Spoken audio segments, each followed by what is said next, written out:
Hello beautiful, আসসালামু আলাইকুম। কি অবস্থা সবার, কেমন আছেন? আজকে এই যে দেখেন, বৃহস্পতিবার, আমার মামি তার শাড়ি কেটে তার মেয়ের জন্য লেহেঙ্গা বানাচ্ছে। এই যে দুপুর 2টা বাজে শাবানা ম্যাডাম বসছে, আর এই যে এখন দেখেন 6টা 24 বাজে।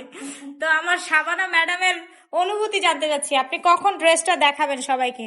আপনি কি এখন শাবানা হতে চাচ্ছেন? তো আমরা আপনার ভিডিও দেখার জন্য অপেক্ষা করছি। আমার মামি গরিব, তাই হচ্ছে গিয়া মেশিন হচ্ছে গিয়া ডিজিটাল কিনতে পারে না, পায়ে চালিত মেশিন দিয়ে জীবন পার করছে।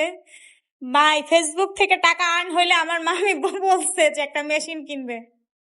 তো আজকের মতো দেখাবো হচ্ছে নেক্সট পার্টে যে ভিডিওটা মানে সরি লেহেঙ্গাটা কেমন হয়, আপনারা কমেন্ট করে জানান। दिल है छोटा सा छोटी सी आशा मस्ती भरे मन की भोली सी